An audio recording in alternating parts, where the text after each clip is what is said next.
हम इस कहानी को दो पार्ट में समझेंगे, जिससे अच्छे से समझ में आए। तो चलो शुरू करते हैं। रक्त पिपाशी पिशाचिनी पार्ट 1। रात का तीसरा प्रहर।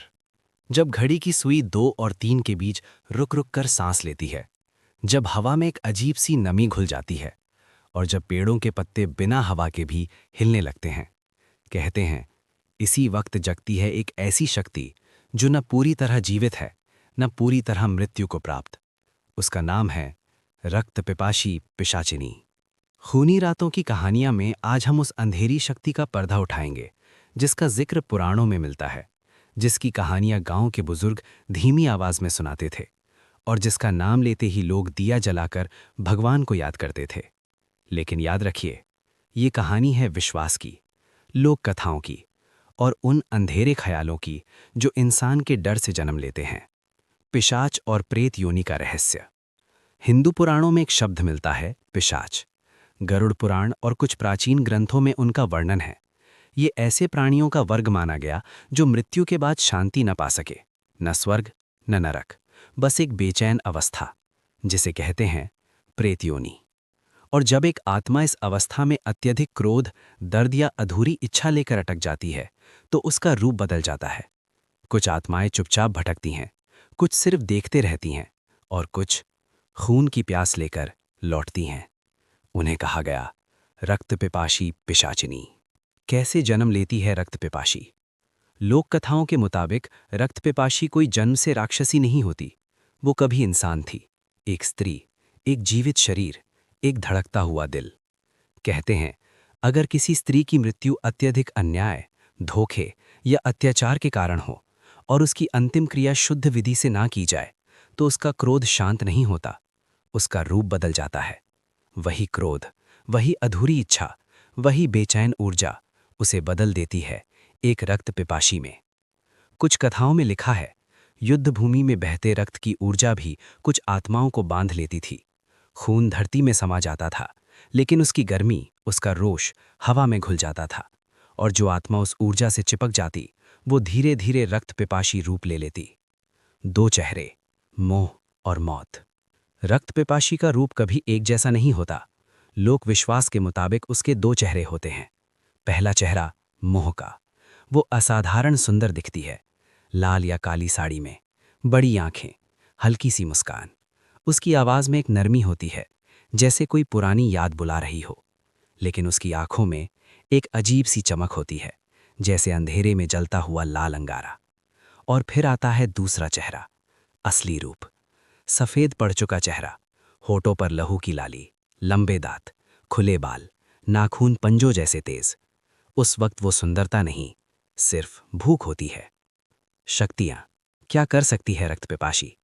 ये सब लोक कथाओं पर आधारित है, लेकिन कहानियां लगभग हर प्रदेश में मिलती हैं। नंबर 1, जीवन शक्ति चूसना। कहते हैं रक्त पिपाशी सिर्फ शारीरिक खून नहीं, बल्कि प्राण ऊर्जा भी खींच लेती है। शिकार धीरे धीरे कमजोर होने लगता है, बिना वजह थकान, अचानक बेचैनी, रात में नींद टूट जाना। डॉक्टर्स कुछ नहीं समझ पाते, लेकिन बुजुर्ग कहते थे कि इस पर किसी परछाई का साया है। नंबर 2, स्वप्न प्रवेश। कुछ कथाओं में लिखा है रक्त पिपाशी पहले सपनों में आती है। रोज एक ही चेहरा, रोज एक ही आवाज, रोज एक ही जगह। शिकार उसे देखने का आदी हो जाता है। फिर एक दिन सपने और हकीकत के बीच की रेखा टूट जाती है, और वो सामने होती है। नंबर 3, रूप बदलना। कभी हवा की सरसराहट, कभी खिड़की के बाहर परछाई, कभी रात के जंगल में हल्की सी हंसी। उसका रूप पकड़ना मुश्किल है, वो अंधेरे में घुल जाती है। नंबर 4, अंधेरे पर नियंत्रण। लोक विश्वास कहता है जहां वो होती है वहां रोशनी टिकती नहीं, दिया बुझ जाता है। पशु अचानक शांत हो जाते हैं, और हवा भारी लगती है, जैसे कोई देख रहा हो। पहचान के संकेत। गांव में कुछ निशान बताए जाते थे। रात को एक ही वक्त पर जगना, खिड़की पर हल्के खरोच के निशान, आईने में कुछ पल के लिए परछाई अलग दिखना, गर्दन या कंधे पर नीले दाग। ये सब कहानियों का हिस्सा है, लेकिन डर को गहरा करने के लिए काफी है। नुकसान। रक्त पिपाशी का सबसे बड़ा नुकसान है धीरे धीरे जीवन शक्ति का क्षय। शिकार सिर्फ शारीरिक नहीं, मानसिक रूप से भी टूटने लगता है। डर, भ्रम, तन्हाई।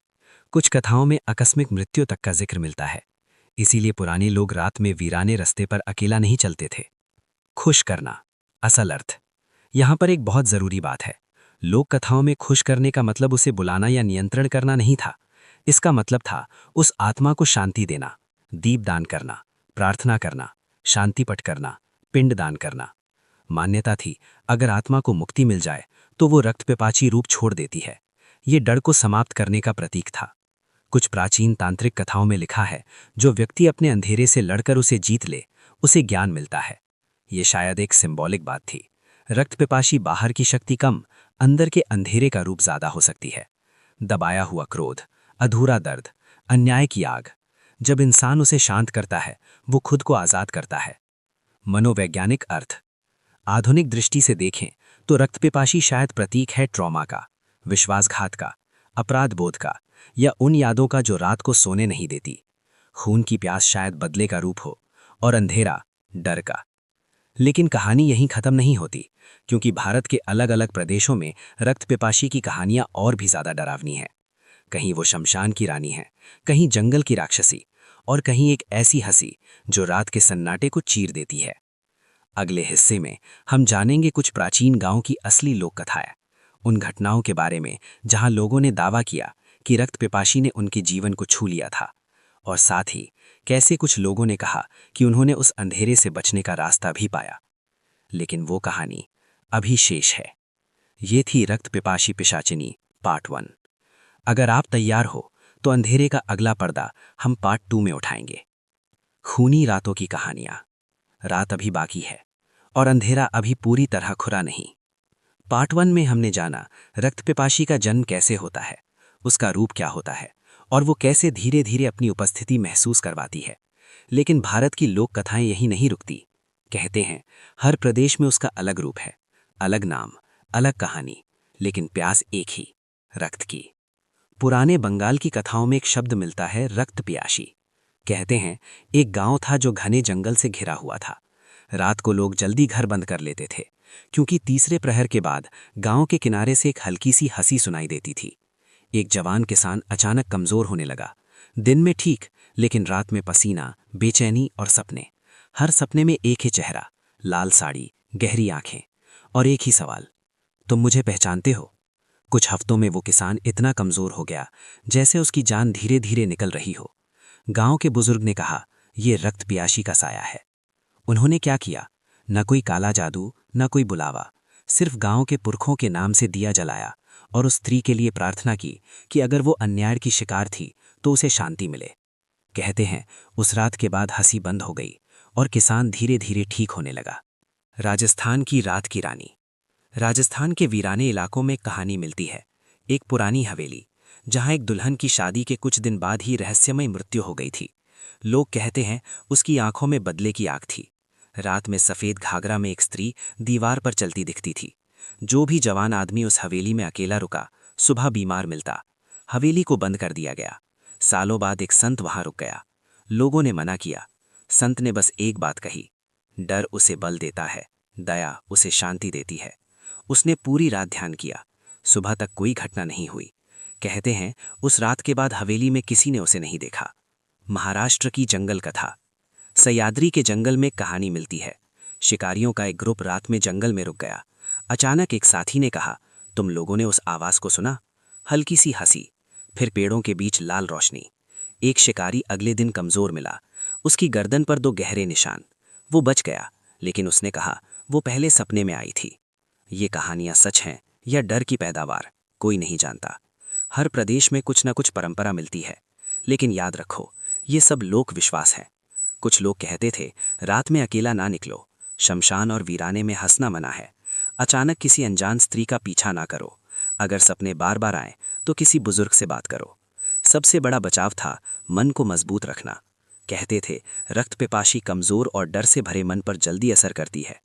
आज के युग में साइंस कहता है ये सब साइकोलॉजिकल फिनोमेना हो सकता है, sleep paralysis, night terrors, stress, trauma. लेकिन सवाल ये है कि अगर कहानियां इतनी जगह एक जैसी हैं तो उनका जन्म कहां से हुआ? शायद इंसान ने अपने अंधेरे को एक रूप दे दिया, एक चेहरा, एक नाम, रक्तपिपाशी। सोचो, एक स्त्री जिसे अन्याय मिला, जिसे आवाज नहीं मिली, जिसका दर्द दबा दिया गया। क्या रक्तपिपाशी उसी दबाए हुए दर्द का रूप है?